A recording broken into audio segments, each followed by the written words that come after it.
Hey guys, welcome back to another episode with the Spirit EG6. Back again, and back from the weekend at Rockingham, so the race weekend at Rockingham Motor Speedway.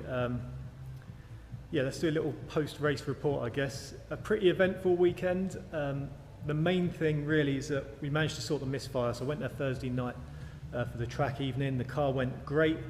The alignment was horrendous. It was pretty scary to drive. But the main thing is we sorted the misfire, so I was really happy with that. So with the misfire, it seemed to be that this main gearbox earth, that's obviously been replaced now.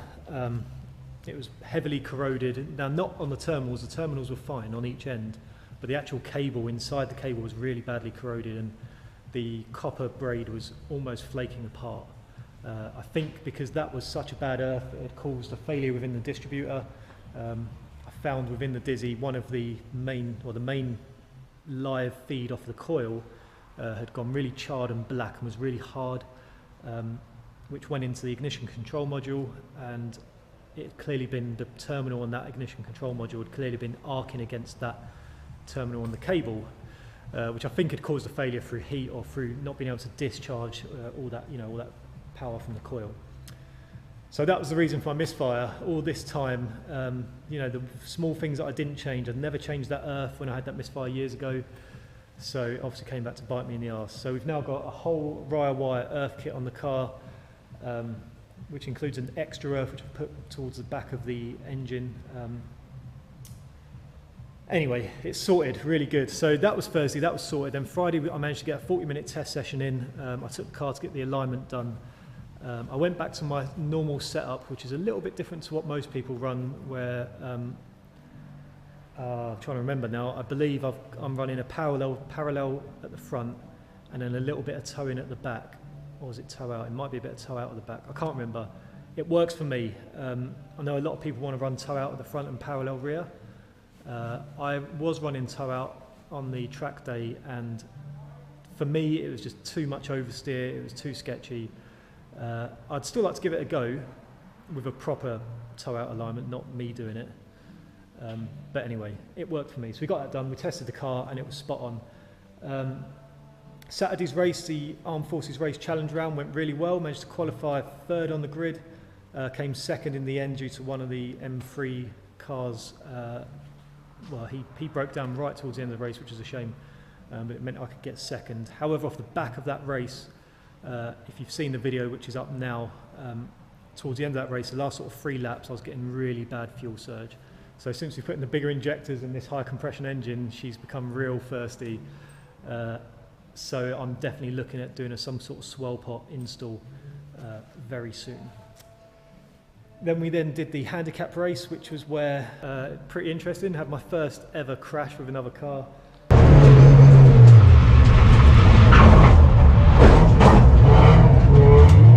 Well, my first ever crash on track, really. I've never hit anything before.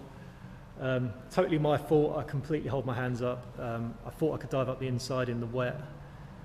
You know, when Rockingham's wet or even damp, it's real slippery. So I've come off the sort of dried out line onto a wet line, tried to outbrake this M3 and pretty much T-boned his door. Gave my car a little bit of damage. Surprisingly, it was a fairly hard hit, but surprisingly small amount of damage. Luckily nothing structural, we just dented the wing in. You can see where it's buckled there. I've folded it back out for the rest of the race. Massively damaged my headlight, which I'm really disappointed about, because that obviously was a lot of work that I put into that light. It's obviously repairable, it's just time. But other than that, there wasn't a lot of damage. Just a really bad bit of driving from me on multiple occasions on that race.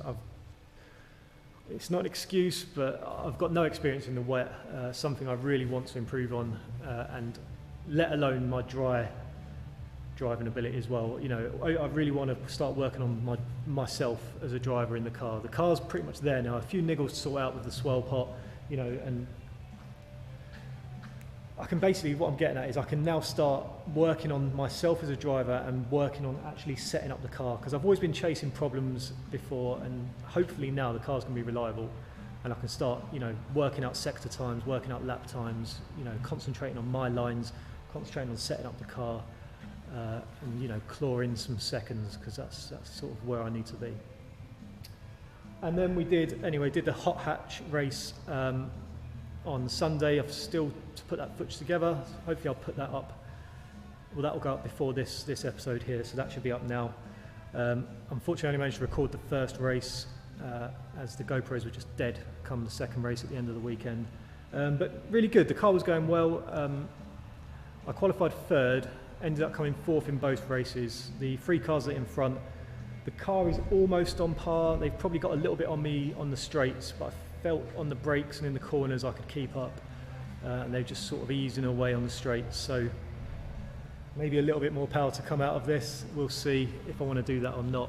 But again, really down to the driver. I feel like I need to improve myself to be able to keep up with them guys, and hopefully that's something I can do next year. So yeah, I'm conscious I've spoken for 6 minutes now. Basically, it was a really, really good weekend. I'm really happy with the car. I thrashed on it hard. I felt like the car owed me, so I beat on it a bit, which you'll see me bouncing off the limiter a lot on track. Yeah, so the car got worked really hard at the weekend, and I now need to pull it apart and see what damage has really been done. You know, that crash that I had knocked the steering off a touch, so we'll make sure I've not maybe put a slight bend in one of the steering arms. Just give it a good check over really and make sure everything's okay. I know I've dug up a lot of dirt as well when I had some off-track excursions, so we're going to have to do a bit of cleaning. But let's have a look and see what damage we hopefully haven't done. So straight off the bat, so Rockingham, the track is really quite harsh. It gives you a good amount of grip, obviously, even though it's so slippery in the wet. But that, oh my God, these tyres were brand new on Friday. So I went tested on these Friday and I've done 4 races. So that is about 2 hours of track time on these tyres. And they were, like I say, they were brand new and they are almost gone. Well, they're done. That is a dead tyre right there. So that's, I never thought I'd go for a pair of tyres in a weekend. That's like drifting, it's sort of wear on them tyres. So there's the first bit. All I'm going to do now is I'm going to pull off the side skirts, stick it on the ramps, get a good look underneath the car and see what's going on.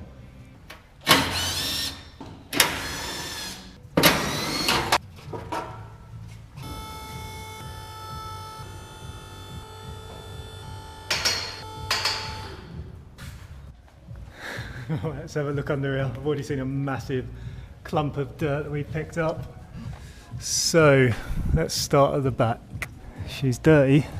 Tyres are okay. Back tyres are just like dolly wheels anyway. There we go. There's one problem. That brilliant. I think that's just falling out.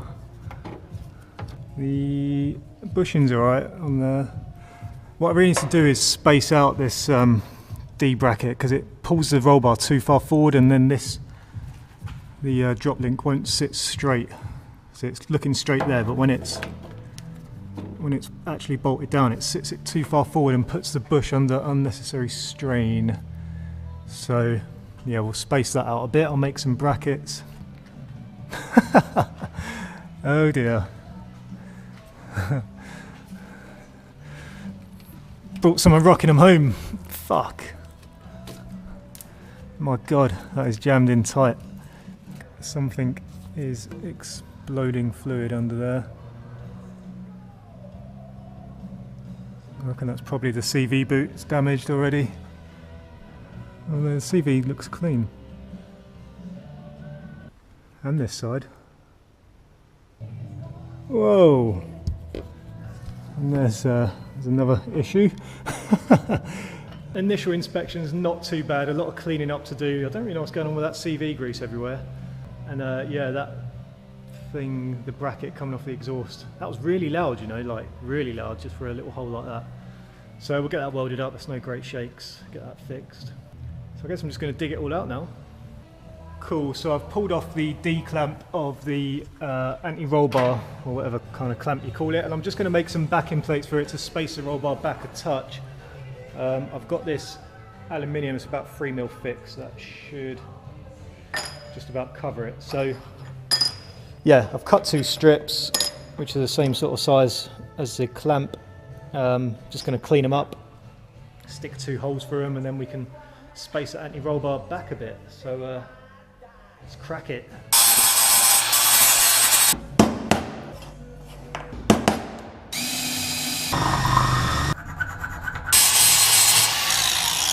Right, there you go. Not my neatest work, but I'm rushing. I don't know why I'm rushing, I've got plenty of time. So let's put them on the car.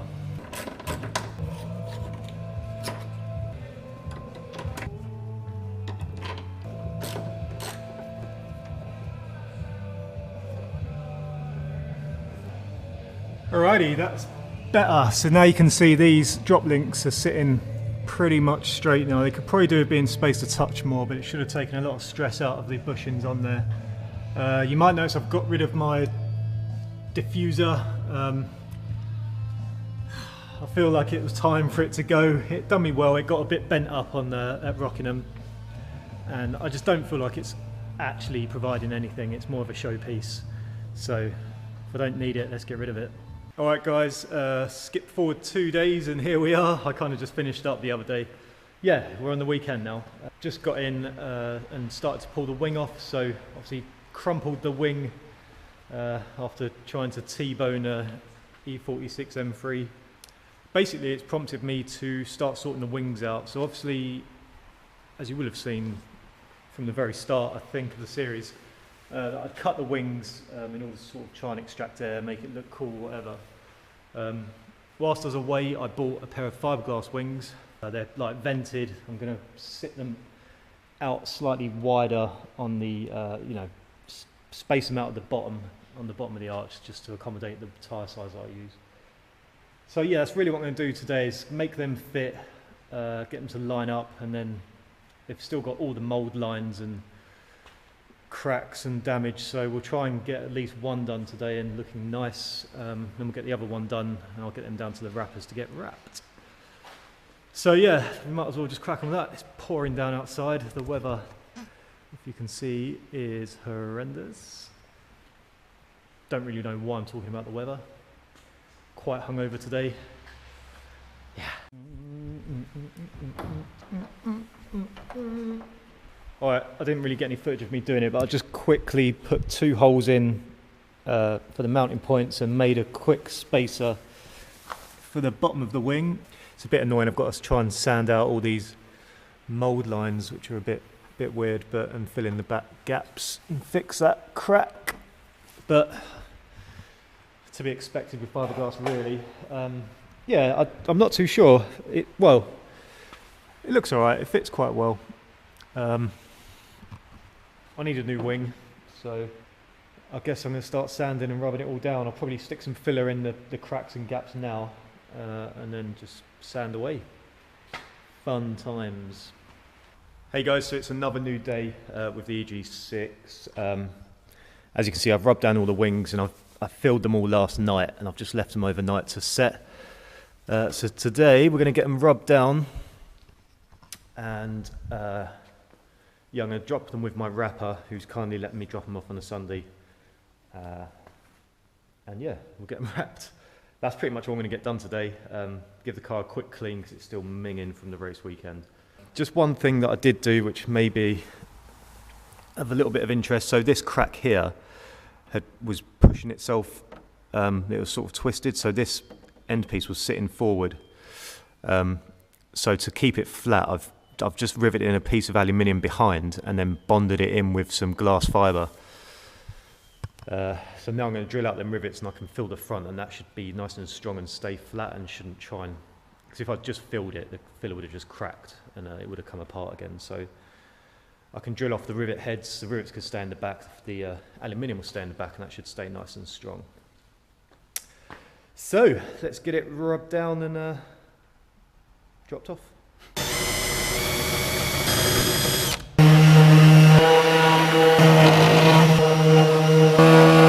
So you know what I was saying about the wing where I riveted it and then filled over the top? This is an example of my sort of mistake. So I just filled this crack, and because it flexes, the crack's just opened up again. So all I'm going to do is rivet in a little piece of aluminium behind, and then we'll glass fibre that into the back, and then I'll have to fill it again, but it's my fault for not doing it right the first time. Okay, so all I've done is roughed out the back of the aluminium just so the glass fibre will stick a little bit better. Obviously put 2 3.5mm holes in there, and then I'm just going to use this as a template to put the holes through the the wing itself, and then we'll stick it behind and rivet it in.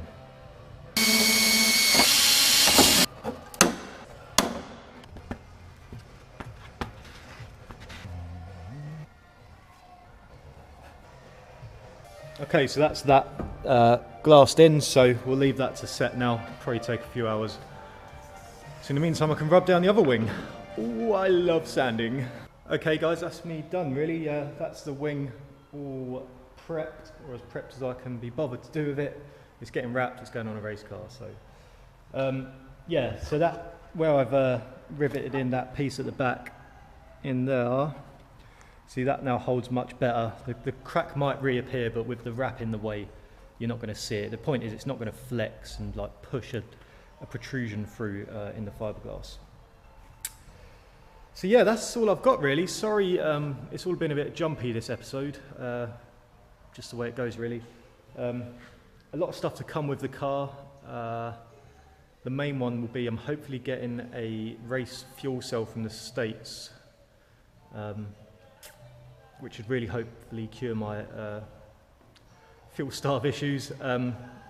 It's basically baffled, it's got a sump system in the bottom, and it should be pretty good. Just trying to sort that out. So yeah, I've got that to come, a few other bits, a few niggles to sort out. My clutch master cylinder's leaking, so I've got to replace that. I'm just going to replace the master and slave cylinders with new ones. Needs new tyres, but that's nothing interesting. Yeah, it'll just be a few off-season upgrades and bits to sort out, especially the interior. I want to repaint the interior. But anyway, that's me for now. I'm going to be away for a little while now with work, but hopefully I'll be around a bit. So I'm going to take his wings to the wrapper, take them to Hunter Customs. Another top bloke, I know I've mentioned him before, he obviously wrapped the car. He's kindly offered to help wrap the wings again. There's his logo and website. That's Richard at Hunter Customs, so yeah, please look him up, he's really good, and will do you a good job. So I'm going to go see him now, and that's me. I think I've said I'm going to go to see him about 12 times, so I won't say it again. Thanks for watching guys, I'll see you next time, cheers.